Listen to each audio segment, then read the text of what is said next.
As Deculein returns home, the servants await him in the courtyard. The sky is a masterpiece of orange and gold, the moon already casting its serene glow. But Deculein isn't here to admire the view. He dismisses dinner with a quiet command, his mind elsewhere. Inside the mansion, Deculein retreats to his study. Though his body isn't tired, thanks to his Iron Man trait, which grants him supreme physical endurance, his mind is weary.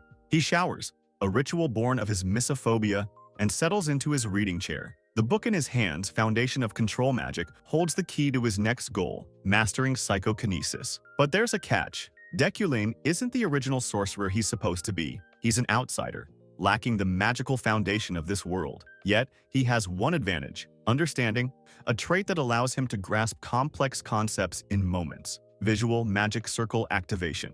As Deculein activates understanding, the room transforms. The magic circle for psychokinesis rises from the pages, glowing with intricate patterns. His magic power flows through it, illuminating the principles of psychokinesis. Inject magic into an object, condense it into a nucleus, and control it through willpower. In just a minute, Deculein masters what would take others hours. He tests his newfound skill, floating a fountain pen with ease.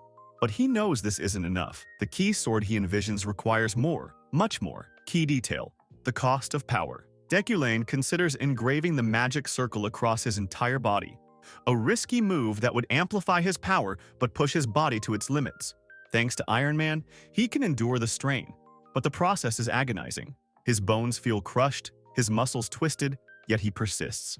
The attempt fails. His mana isn't sufficient yet, but the partial engraving around his shoulder is a start.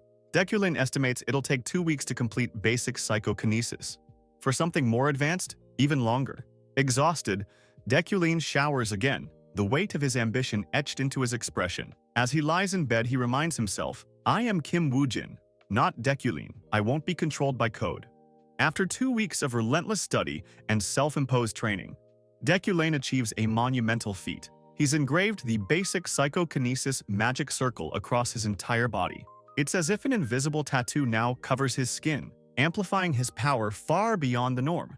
In the living room, he tests his newfound ability, effortlessly floating 3 fountain pens. But this is no ordinary psychokinesis. While the standard limit is 30 kilograms, Deculein can now manipulate up to 300 kilograms of pure metal. However, with great power comes a steep learning curve. Even with his understanding trait, delicate tasks like writing with a floating pen remain a challenge. Deculein knows he's reached a temporary limit. Mastering beginner. Psychokinesis would require memorizing 18 additional strokes, but his body needs time to recover. Instead, he shifts his focus to compatible magic types: basic metal, fire, and earth magic. These align with his control-type abilities, unlike conflicting types like summon spirit magic, which would strain his engraved psychokinesis. Just as Deculein prepares to dive back into his studies, a knock interrupts him. Alan, his diligent assistant, has arrived with lecture materials for the upcoming semester. Despite Alan's protests, Deculein insists he stay for dinner and spend the night, recognizing his exhaustion. Later in his study, Deculein reviews the lecture materials. Using understanding, he absorbs the content with remarkable efficiency, though it drains his mana. He refines the lectures, stripping away unnecessary details added by Deculein's obsessive nature. With 9 days until the semester begins, the pressure mounts. His arrogant grace trait will help him command the lecture hall, but the responsibility weighs on him. The next morning, Deculein wakes early, his Iron Man trait leaving him fully alert after just a few hours of sleep. He heads to the Imperial University Tower to train in the magic training room. There, he hones his psychokinesis, completing increasingly difficult stages. Through this, he begins to grasp the aura of his magic. Graceful aura, a dignified and elegant force that perfectly aligns with his persona.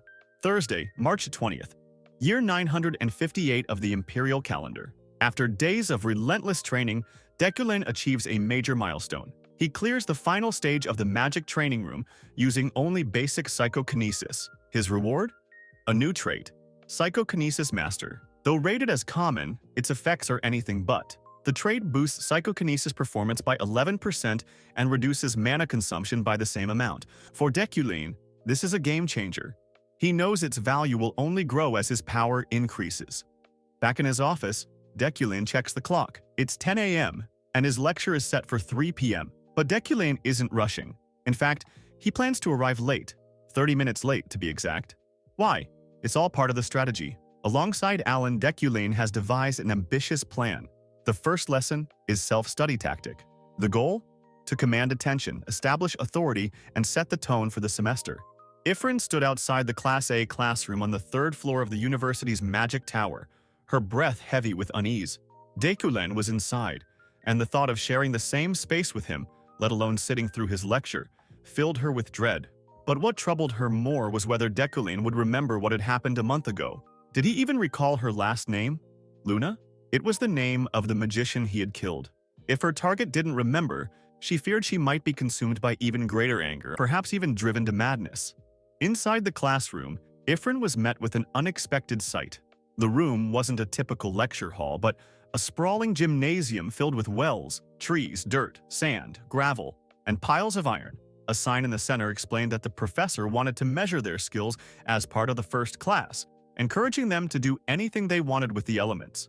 Ifrin frowned, perplexed, wondering what they were supposed to do and how they were supposed to do it on their own. As Ifrin contemplated her next move, Sylvia von Iliadi entered the room. Sylvia's presence was commanding. Her golden hair, elegant movements, and the scent of roses exuded nobility. Ifrin's disdain for Sylvia wasn't born of simple envy. Their families shared a bitter history. 10 years ago, the Iliades had besieged the Luna family's mansion, treating them like garbage to be disposed of. Ifrin reminded herself that this wasn't their territory anymore. This was the Magic Tower, and she was no longer a child. When it came to talent, she was in no way inferior. Ifrin decided to create a tower using metal. With her bracelet, the core of her vessel attribute, she manipulated the elements, forming a small, uneven tower. But as she began to expand it, the tower started to shrink. Ifrin realized Sylvia was absorbing her tower to create her own statue. Ifrin confronted Sylvia, demanding to know why she had taken her creation. Sylvia replied in a languid tone, claiming she had made a mistake. The tower was so small she had thought it was scrap metal. Ifrin's forehead wrinkled in disbelief.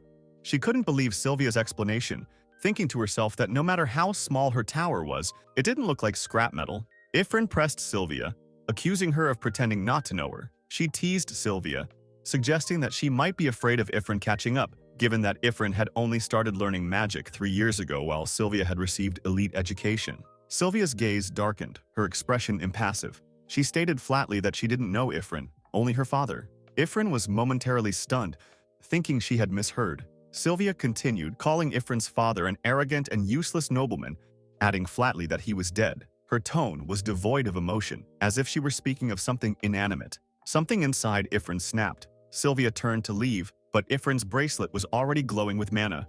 Enraged, Ifrin reached out towards Sylvia, the mana around her bracelet surging as she shouted, "Say that again!